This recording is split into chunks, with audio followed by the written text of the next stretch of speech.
እግዚአብሔር አምላክ ይባርካችሁ። ተባረኩ። ከዚህም በላይ እንባረካለን። የሁል ጊዜ ጭንቀቴን እሱን ሳላጋራችሁ ወደ መልእክት ያልሄድም። አትርፋችሁ ትወጣላችሁ። እስኪ አትርፍ ይወጣለሁ በሉ። አገልግሎት እንደሚከብድ ብታዩ አንድ አገልጋይ ሲናገር የብርቱካኑን ጭማቂ ምእመን ቁጭ ብሎ ይጠጣል አለ። አገልጋዩ ግን ምን ይሆናል? ጭምቃል። ጭምቅ ብለን እንመጣለን በብዙ ፍርሃት በብዙ ጭንቀት። የሰማይ አምላክን ለማስደሰት በእናንተ ላይ ደግሞ ክብርን፣ ፈውስ፣ መጽናናት እንዲያገኛችሁ ጭንቀት ነው። ደሱ እንሆናለን እና እናንተም ደግሞ በመልካም መሬት ላይ እንደተዘራ ዘር 30-60 ዓመት አፍርታችሁ እንድትወጡ ደግሞ ጸሎታችን ነው። ስለዚህ በትርፋማነት እንወጣለን። ሁለት የስብከት ማሟሻ አንዱን በጸሎት ልጀምረው። ባለፈው 15 ቀን ብያችኋለሁ እና በዚህ መንፈስ ላይ ዛሬ እንጸልያለን። በኤልዛቤል መንፈስ ላይ እንጸልያለን።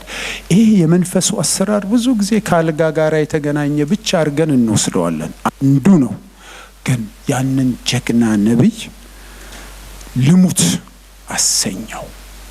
ልሙት ነገን የሚያጨልም መንፈስ፣ የነገን ህልውና የሚሰርቅ፣ የነገን ደስታ የሚሰርቅ የመንፈስ አሰራር ነው።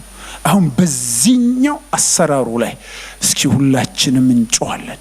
አንድ ለሁለት ደቂቃ ኤልዛቤል መንፈስ እያለን ይኸው ምን ይላል መጽሐፍ ቅዱስ መሰላችሁ? ቀና ብላችሁ ለቲያጥሮን ቤተክርስቲያን እንዲህ አላት። ብዙ መልካም ነገር አላት፣ ግን የምነቅፍብሽ ነገር አለኝ አለና ኤልዛቤልን ቸል ብለሽ እኔ ቸል ልለው የማይገባኝ መንፈስ ቢሆን ይሄ መንፈስ ነው።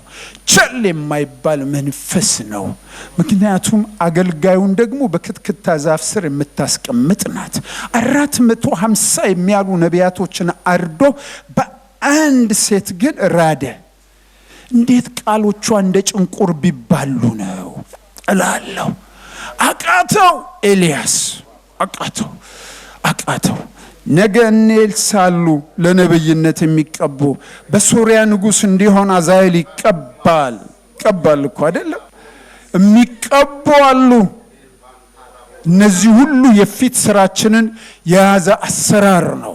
ስለዚህ ጨክነን እንደ ነገሩ አይደለም የምንቃወመው፣ ጨክነን እንቃወማለን። አስቀድሞ ይመጡ የነበሩ የባል ነቢያቶች መስዋዕትን ለመውሰድ ኤልያስን ያዩት ቀን ግን ቀሩ። እስከ ቀትር ድረስ ጮሆ አልመጡም።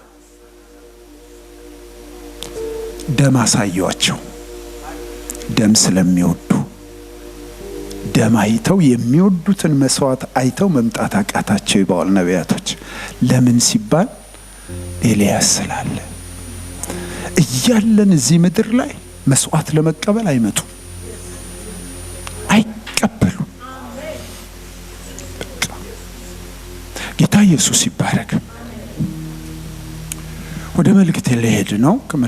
ከመሄድ በፊት ቄጡራ የወለደቻቸው የአብርሃም ልጆች ነበሩና አብርሃም አንድ ጊዜ ሰበሰባቸውና ጠራቸውና ለእያንዳንዳቸው ስጦታ ሰጥቶ አሰናበታቸው ይላል። ለቄጡራ ልጆች የአብርሃም ልጆች ናቸው፣ ከሳራ አይወለዱ እንጂ ልጆች ናቸው። ስጦታ ሰጣቸውና አሰናበታቸው። ይስሐቅን ግን የሱ የሆነውን ሁሉ አወረሰው። ልጅ ድምቀቱ በስጦታ ሳይሆን በውርስ ነው። የእግዚአብሔር ልጆች ከሆናችሁ እንግዲያውስ የእግዚአብሔር ወራሾች ናችሁ። የኛ ድምቀት ስጦታ አይደለም፣ ውርስ እንጂ። ልጅነት ልጅ የሚያሰኘው ስጦታ በእጁ ስለያዘ አይደለም። ስጦታው ሊያጠፋው ይችላል፣ ከአባቱም ሊለየው ይችላል። የልጅ ድምቀቱ ውርሱ ነው።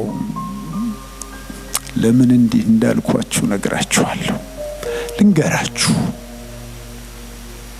በተወረስንበት ውርስ ስንጸና ወይም ደግሞ በአባት በሆነ ውርስ ውስጥ ስንገባ ፍጻሜያችን ውበት አለው።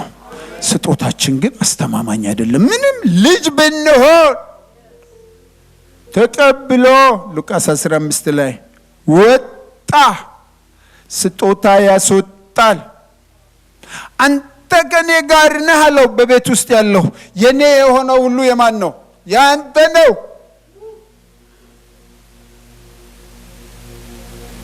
ወራሽ ልጆች ሁኑ። ስጦታ ተቀባይ ልጆች አትሁኑ። ነገያችሁ ስጋት ይኖረዋል። ነጋችሁ ድንጋጤ ያለው፣ ነጋችሁ ፍርሃት አለው። እጁን ብቻ የምንል ከሆነ ፍርሃት ነው። ነጋችን ፍርሃት ነው። ከወረስ ነው ግን ከዚህ ውርስ ወዴት እንሄዳለን? አይኖቻቸው እንዲበራ ለኤፌሶን ሰዎች ጳውሎስ ከጸለዩ ጸሎት አንዱ የመጥራቱ ተስፋ ምን እንደሆነ ታውቁ ዘንድ፣ የኃይሉ ታላቅነት ምን እንደሆነ ታውቁ ዘንድ አለና የርስቱ ባለጠግነት ምን እንደሆነ ታውቁ ዘንድ። ርስት ይበልጣል። የምንወርሰው ርስት ይበልጣል።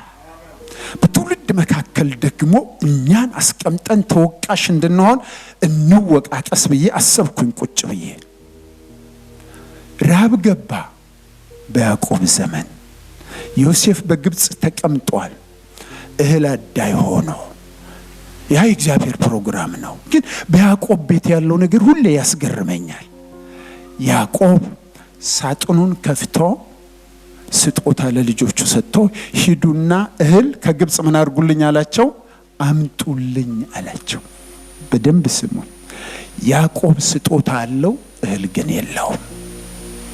ይህን ትውልድ ግልጥ አድርጎ ያሳየኛል። ይህም ትውልድ ስጦታ እንጂ እህል አይወድም። እህል የሌለው ትውልድ ነው።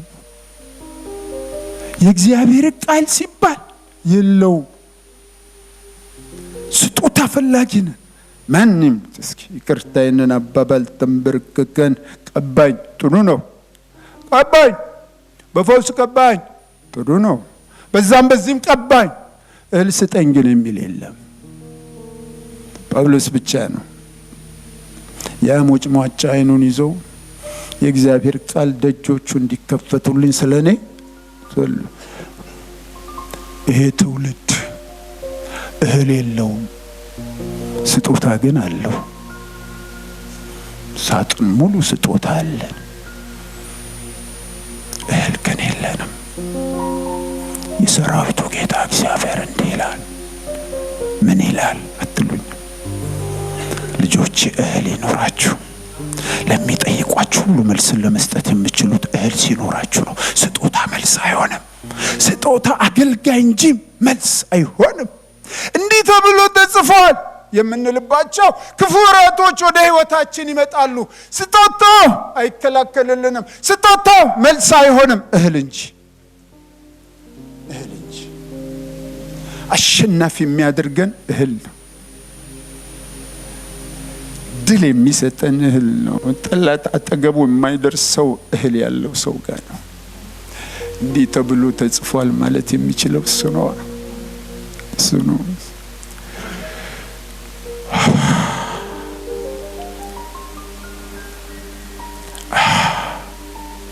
አስሮ ይልካቸዋል በጨርቃቸው ላይ ምን አምጡልኝ ብሎ እህል አምጡልኝ ብሎ።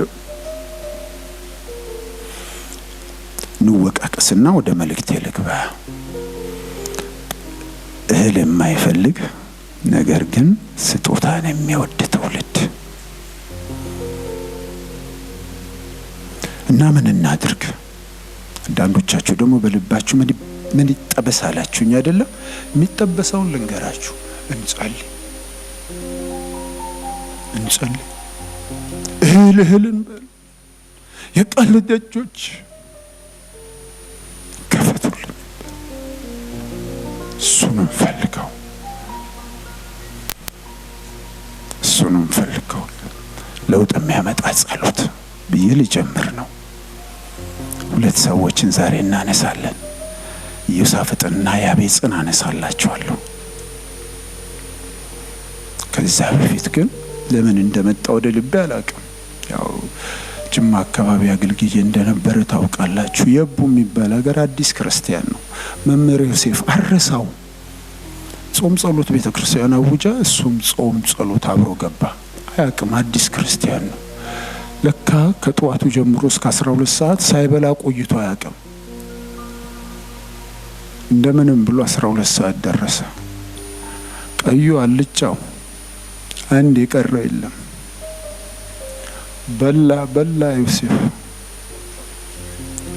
እሱ ጾሙ አልገባውም። መጨረሻ ላይ እዛ ሀገር ደግሞ አትክልት ሞልቷል። ሁሉንም አትክልት ሲበላ ራሱ ነው የሚነግረኝ ለአገልግሎት ገብቼ። መጨረሻ ሸንኮራ በላ። አልጠግባል። እህል ዘር ሊጨርስ ሸንኮራ ይበላል። ቀዩ አልጫው ተበልቶ ሁሉም በልቶ ጨርሶ የምጠግብ አልመሰለኝም አለ። ሸንኮራ በላ። ከመጀመሪያ ጀምሮ የበላውን አስመለሰው። ሸንኮራ ያስመልሳል። ምን ልላችሁ ነው? የምትጾሙት እህል ለመፍጀት ሳይሆን ጽድቅ ለማውረድ ይሆን። ጽድቅን እናውርደው። ጽድቅን ዮሴፍ ከዛ በኋላ በጌታ ቤት መቀጠሉን አላውቅም። ያላላፈላ ያቤጽን የመጀመሪያውን ሰው ላንሳላችሁ።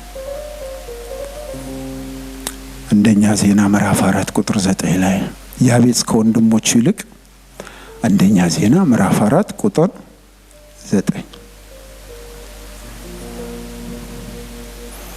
ያቤጽም ከወንድሞቹ ይልቅ የተከበረ ነበር። እናቱም በጣር ወልጄዋለሁ ብላ ስሙን ያቤጽ ብላ ጠራችው። ያቤጽ አንተ እኮ ጣር ነህ፣ አንተ እኮ ምጥ ነህ፣ መከራ ነህ፣ አንተ እኮ ስቃይ ነው። ምን አገባው ልጁ? ያ ጣሯን በልጇ ላይ አስቀመጠች፣ ያንን መከራዋን በልጁ ላይ አስቀመጠች። ጣር ነህ ብላ። ያቤጽ ግን አልተቀበለው።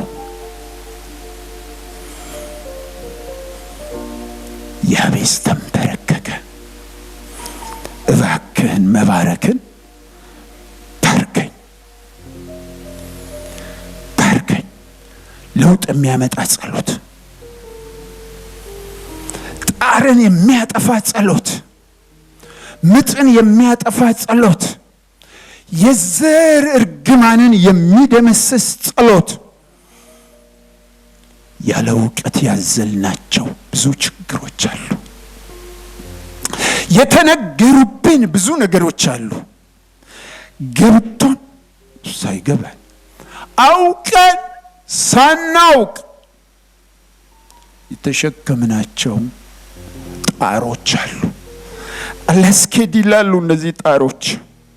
ህልም አለን፣ ህልማችን ጋር ግን እንዳንደርስ ይከለክሉናል። ራዕይ አለን፣ ራዕያችን ጋር እንዳንደርስ ይከለክሉናል። ቃል አለን፣ ቃላችን ጋር እንዳንደርስ ይከለክሉናል። በገደብ ያመላልሱናል፣ ያጥሩናል። መባረክም ባርከኝ አገሬንም አስፋ። ስፋታችንን ይይዙታል። ይሄ እንደ ነገሩ የሚጸለይ ጸሎት ሳይሆን አጥብቆ ለውጤት የሚሆን ጸሎት፣ እርግፍ የሚያደርግ ከጠባብ ነገር ውስጥ የሚያስወጣ ጸሎት፣ ከጣር የሚያስወጣ ጸሎት፣ ከመከራ የሚያስወጣ ጸሎት።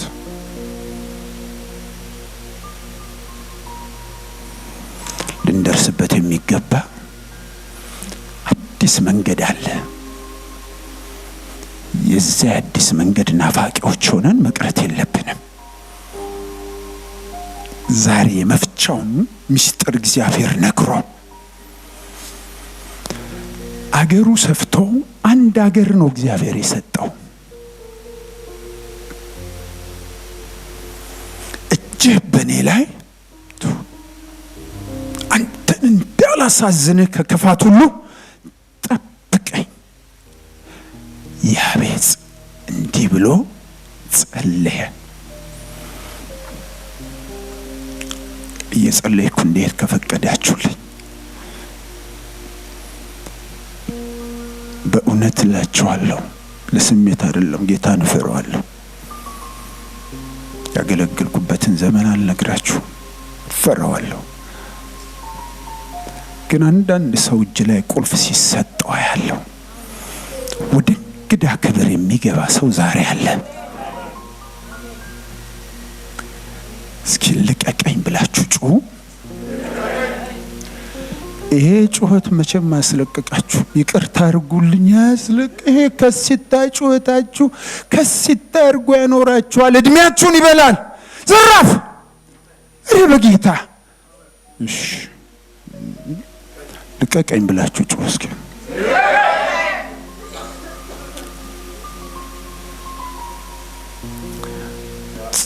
አንዳንዶቻችሁ እንዲህ አላችሁ በልባችሁ። ምን አላችሁ? እኔ በቂ ነገር ውስጥ ነው ያለሁት አላችሁ። ማናችንም በቂ ነገር ውስጥ አይደለም ያለነው። ትውልድ ይጠብቀናል። ትውልድ ይጠብቀናል። እኔ ለኔ ኖሬ ላልፍ አይደለም የተጠራሁት፣ ለትውልድ እንጂ። አይበቃም። ዮሴፍ ተቀምጦ በባዕድ ምድር ላይ የንጉሥ ሁለተኛ ሆኖ የአባቱን ቤት ብቻ ሳይሆን ግብፃውያንን ሲመግብ፣ የአባቱን ቤት ብቻ ሳይሆን ትውልዱን እስራኤልን ሲመግብ። አይበቃንም።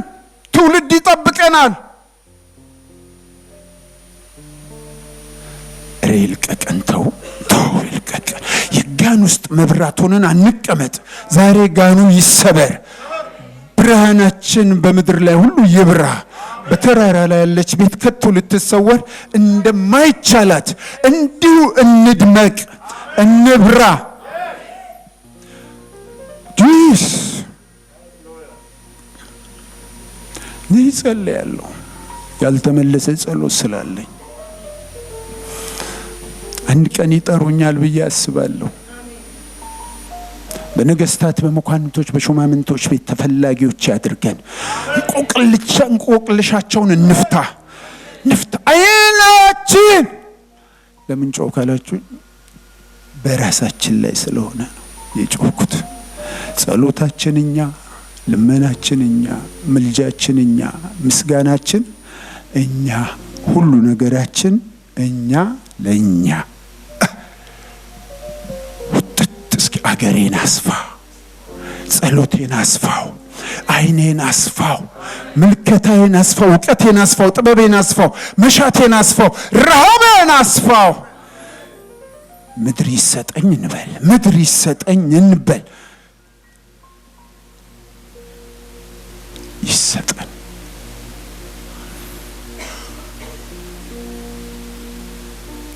ተው ግድ የላችሁ። የአቤጽ አይነት ጸሎት እንጸልይ። ባርከኝ፣ እህልዋን አይደለም ባርከኝ፣ በሰው ሁሉ ዘንድ ተፈላጊ እንደሆን ባርከኝ፣ ለሰው ሁሉ እንቆቅልሽ መፍቻ እንደሆን መድኃኒት እንደሆን ባርከኝ፣ ለጥያቄ መልስ እንደሆን ባርከኝ፣ ባርከኝ፣ ባርከኝ።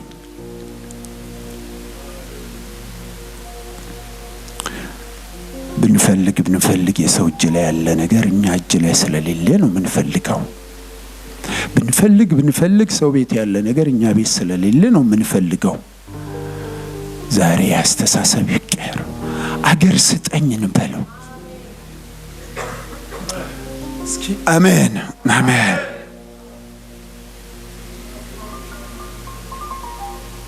ሃሌሉያ። እውነቴን ነው የምነግራችሁ። ይህንን የእግዚአብሔርን ጦርነት መዋጋት ሲጀምሩ እግዚአብሔር ለእናንተ የታመነ ቤትን ይሰራላችኋል። ብልህ ሰው ማን ነው? ዛሬ ከእግዚአብሔር ጋር እጅ ይለዋወጥ። እጃችንን እንለዋወጥ እንበለው። ጌታን እንለዋወጥ። አንተ የኔን ስራ እኔ አንተን ልስራ እንበለው እስኪ። የኔን ፈልጌ እስካሁን ደረስኩ፣ እኔው ነኝ።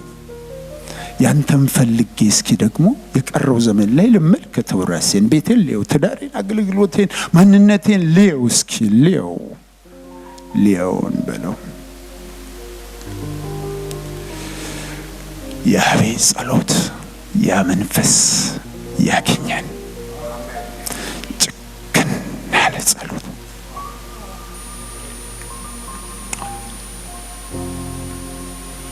ሁለተኛው ኢዮሳፍጥ ነው። ሰዓታችን እየበረረ ነው።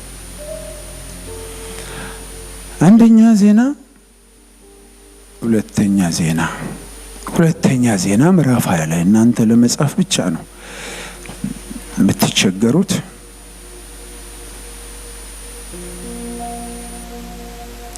ኢዮሳፍጥ ሊወጉት የመጡ 3 ሀገር መንግስታት ነበሩ ይላል መጽሐፍ። ወረኞች መጥተው ከሶሪያ ታላቅ ሰራዊት መጥቶብሃል ብለው ነገሩት። ኢዮሳፍጥ ፈራ ብሎ ይናገራል። እንዴት አይፈራም? የ3 ሀገር ሰራዊቶች ናቸው የመጡበት። 3 ሀገር ሰራዊት ነው። ግን ፍርሃቱ እጅግሩን አጣምሮ እንዲቀመጥ ሳይሆን ያደረገው እግዚአብሔርን ፊቱን እንዲፈልግ ነው ያደረገው።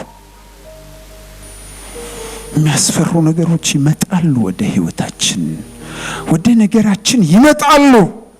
ፍርሃታችን ግን ወጥመድ ውስጥ የሚከተን ፍርሃት ሳይሆን እግዚአብሔርን ፊት የምንፈልግበት ፍርሃት ሲሆን የእግዚአብሔርን ፊት ለመፈለግ ምክንያት ሆነው ፍርሃቱ። ምን አቅም አለኝ አባባ መጡብኝ ያለው የ3 ሀገር መንግስታት ሰራዊቶቻቸውን አስከትለው መጡብኝ።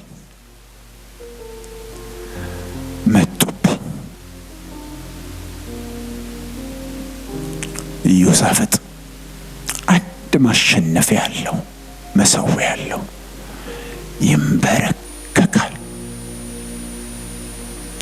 ለፍርሃታችሁ የምትቧጠጡት የሰው መንገድ ሁሉ ውጤታማ ያልሆነላችሁ ጌታ እንዲህ ይላችኋል፣ ፊቴን ፈልጉ። የ3 ሀገር ነገስታቶች ወይም ደግሞ የሶሪያ ሰራዊቶች አስፈሪነታቸው ለናንተ እንጂ ለኔ አይደል። ኢዮሳፍጥ ተንበረከከ። ማሸነፍ ያለን ከአቅም በላይ በሆነው ችግራችንና ጥያቄያችን ነገራችን ላይ ከብዶ ለመጣውና ለከበበን ጉዳያችን ማሸነፊያ አለን። ምን አላችሁ? ጉልበታችን ነዋ። የምንጠራው አምላክ አለን። እግዚአብሔር የሚባል አባት አለን። ሁሉን ቻይ የሆነ እግዚአብሔር አለን። ሰው ላይኖረን ይችላል፣ እሱ ግን አለን። እውቀት ላይኖረን ይችላል፣ እሱ ግን አለን። ላይኖረን ይችላል። እነዚህን ሁሉ ደግሞ ነገሮች ኖረውን እነዚህን ሊፈቱት የማይችሉ ችግሮች ሊገጥሙን ይችላሉ። እነዚህ ችግሮች ግን አሸናፊ ሊያደርገን የሚችል የሰማይ አምላክ እግዚአብሔርን ፊቱን ስንፈልግ ነው። እንፈልገው። ፍርሃታችን ከአምልኮ አይርቀን። ፍርሃታችን ጸሎትን አያስተወን። ፍርሃታችን ለጠላት ምቹ አንሁንለት። ስንፈራ እንከተት። በዚህ በረከት እግዚአብሔር ይባርከን። እንከተት፣ እንፈልገው።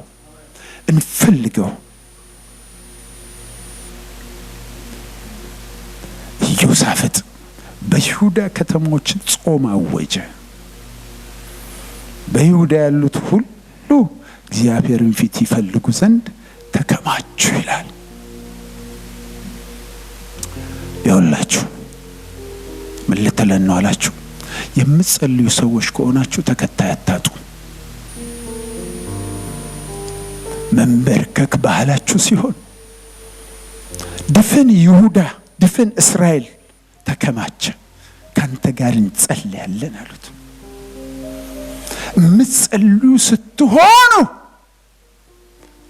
አጋዥ አታጡም፣ የሚረዳችሁ አታጡም፣ የሚያግዛችሁ አታጡም።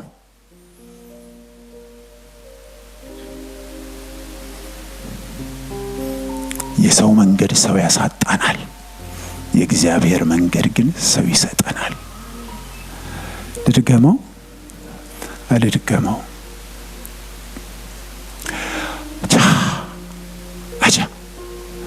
እኔ ልቤ ሊፈነዳ ነው።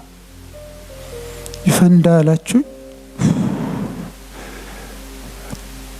የእናንተም ልብ እንዲሁ በእሳት ቢነድ በእውነተኛ መንፈስ በእውነተኛ የጸሎት ክብር እግዚአብሔር ቢባርከን ይሄ ምድር ነገ የኛ እንደሚሆን ስለማመን እኮ ነው።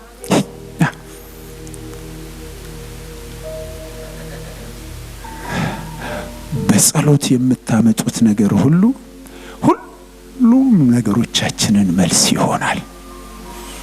ለሁሉም መልስ ይሆናል። የሁሉም እስራት ተፈታ የሚለውን ቃል አትረሱትም አይደል? ሲጸልዩ ጳውሎስና ሲላስ ሲጸልዩ የሁሉም እስራት ተፈታ። እነዛ እኮ ጸልዩ አይደል ፈልገው አይደለም የተፈቱት። የነ ጳውሎስ ጸሎት አስፈታቸው። ይሄ ምድር ይፈታ። ሃሌሉያ። ጃስ አልፈው ይሰጡናል። ስንጮህ ሰዎች ይፈልጉናል። በጣም የሚገርሙ ዛሬ ያየሁት ኢዮሳፍጥ እንዴት ጸሎት ይችላል። እኛ ይቅርታ እኔ የጸሎት አይነት እንጂ ማቀው ጸሎትም እንደማላውቅ ኢዮሳፍጥ አሳየኝ። ሁላችንም የጸሎት ባህል አለን። የእውቀት ግን ጸሎት የምንጸልየው ጥቂቶች ነን።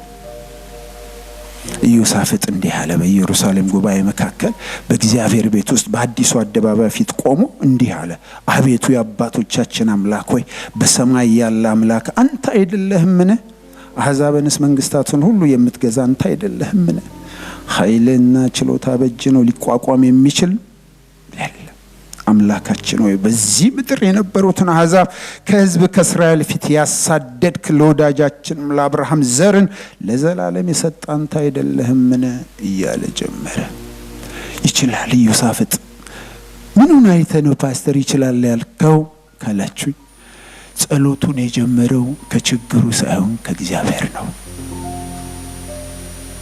ጸሎታችንን የምንጀምረው ከጉዳያችን ነው።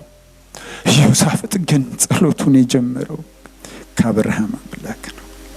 ተቆ ትችላለህ ቃል እየመዘዘ እንዲህ ልበላችሁ። ምን አላችሁ? ጸሎታችሁ ቃል አልባ ይሁን።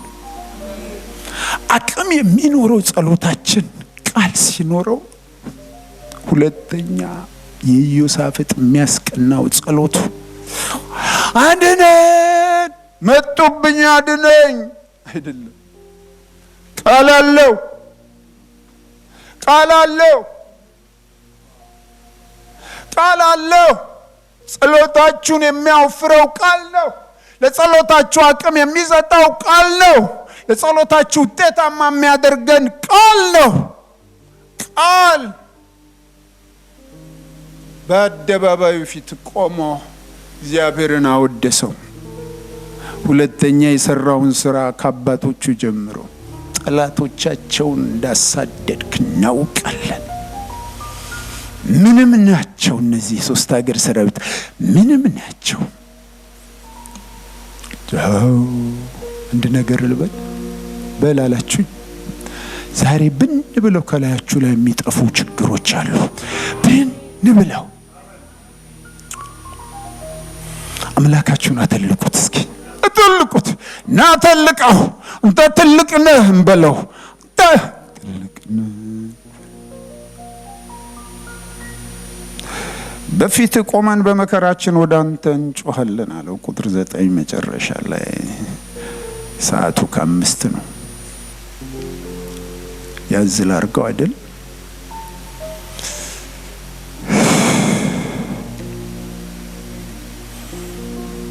እባክህ ጨርሰው አላችሁኝ። በወፍ በረር ልጨርሰውሽ።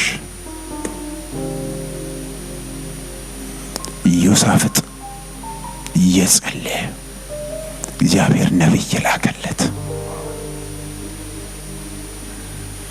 ሰልፉ የኔ ነው አለው እግዚአብሔር። ኢዮሳፍጥ ሰልፉ የናንተ አይደለም የኔ ነው። ከዚህ ታላቅ ወገን የተነሳ አትፍሩ። ይሄ እግዚአብሔር አትፍሩ እኮ ነው። አትደንግጡ፣ ነገ በእነርሱ ላይ ውረዱ አላቸው። የሚገርማችሁ ኢዮሳፍጥ ሌላው ሶስተኛው ኳሊቲው ይህም በሰማ ጊዜ በምድር ላይ ተደፋ። ኢዮሳፍጥ እንዲህ የሚለውን ቃል ያውቃል።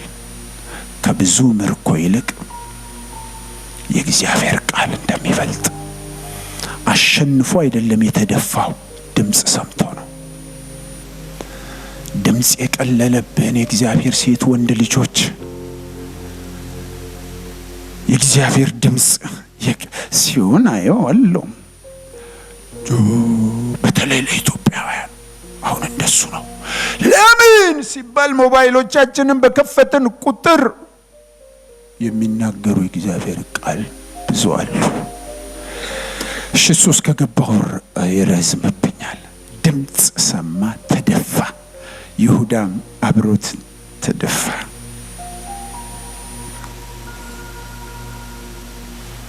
ምንም ያደረጉት ነገር የለም።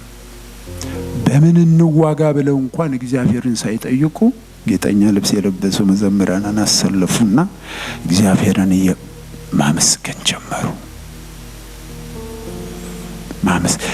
ጠላቶቻችሁ በምን እንደሚመቱ አታውቁም።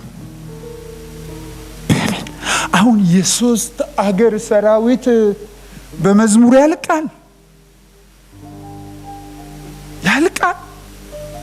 ጎልያድ እኮ የወደቀው በጠጠር እንጂ ጎልያድን በሚያህል ድንጋይ አይደለም። ችግራችሁን ዛሬ እግዚአብሔር አመድ ያድርግላችሁ። በጠበቃችሁት መንገድ ማን ያምናል? እናመሰግንሃለን ብለው ቆሙ። እግዚአብሔርንም በዜማ ሲያመሰግኑት እግዚአብሔር ድብቅ ጦርን አስነሳላቸው፣ ጠላቶቻቸውን መሸከ። እንዲህ ልበላችሁ፣ ወደ መደምደሚያ እየደረስኩ ነው። ለጸሎት መልሳችሁ መንገድን ለእግዚአብሔር አትስጡት እና በዚህ መንገድ አትበሉት። በከሌና አሜሪካ ባለው ሰውና አትበሉት። በመዘምራን ሊመጣ ይችላል። በምን እንደሚመጣ ለሱ ተውት። መንገድ ሰሪዎች አትሁኑ። አንው እንጸልይ። ሰዓት ስለሄደብኝ